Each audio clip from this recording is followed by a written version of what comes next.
Salut, c'est XR. Aujourd'hui on va se tester ce petit clavier qui est le NT68 de chez EpoMaker. C'est parti.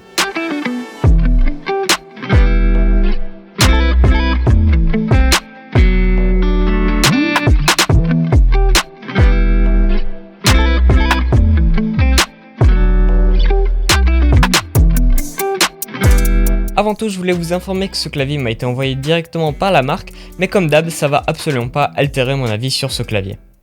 A l'intérieur de la boîte, on va trouver tout d'abord le clavier avec une housse de transport, un switch puller et un keycap puller, 4 switches supplémentaires, des keycaps pour macOS, un manuel d'utilisation et 2 petits câbles de 5 cm environ, un USB-C vers USB-C et un autre USB-C vers USB-A. Alors vu les accessoires, vous aurez remarqué que le clavier est fait pour être un clavier nomade, dû à sa housse qui permet de le protéger lors des transports, mais également il permet d'y placer un smartphone ou une tablette, puisqu'il peut se connecter en Bluetooth 5.1 qui est assez réactif. Pour ce qui est des jeux vidéo pas trop nerveux, eh bien ça fera totalement l'affaire, mais par contre si jamais vous voudriez aller sur des jeux un peu plus compétitifs, eh bien là ça risque d'être un peu limite. Pour avoir déjà testé, eh bien on sent quand même qu'il y a une légère latence, même si elle est faible, eh bien sur un jeu comme un FPS, eh bien ça se ressent quand même. Donc à ce niveau là, je vous conseille directement de passer via le câble.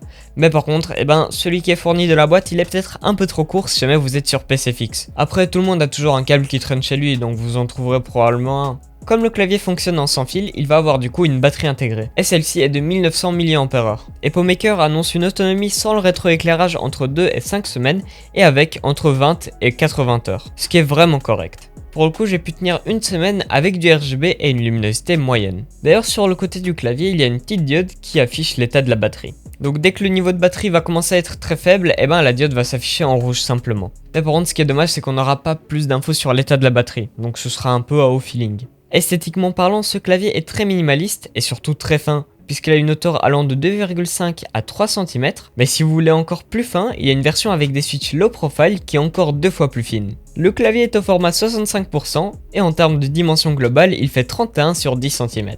Pour ce qui est de la case, elle est faite complètement en aluminium, ce qui la rend à la fois très légère, que 550 grammes sur la balance, et très solide. Après, pour les bords, je les trouve un peu trop durs, trop nettes on va dire, mais ça lui donne un petit air industriel. Sous le clavier, on va avoir une plaque en ABS avec des très petits patins en gomme, mais ça va, il garde quand même bien le clavier en place. Les keycaps sont juste magnifiques, c'est juste dommage qu'on puisse pas remplacer les keys rouges par du gris si on souhaite uniformiser les couleurs du clavier.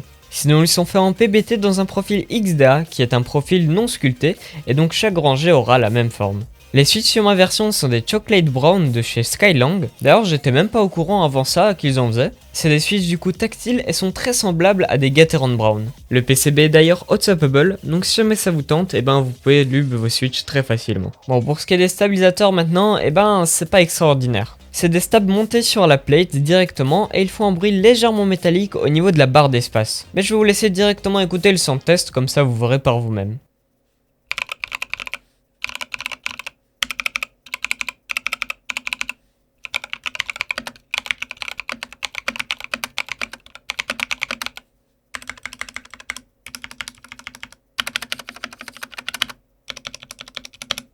Vous avez probablement remarqué que le clavier est RGB, il va avoir bien évidemment plein de modes de rétroéclairage et vous pourrez les régler aussi depuis un logiciel. Mais avec ce logiciel, vous pourrez aussi, si vous voulez, remapper toutes les touches du clavier avec des raccourcis ou des macros. Moi pour ma part sur le clavier 65%, ce que j'aime bien faire, c'est remplacer la touche Page Up et Page Down par augmenter et diminuer le volume. C'est assez pratique. Et par exemple la touche Insert pour me mute sur Discord. Donc si l'envie soudaine vous prend de faire un stream deck géant, et ben ça peut se faire. Bon, vous aurez peut-être plus de clavier, mais vous aurez un stream deck géant. Parlons maintenant finance, parlons du prix.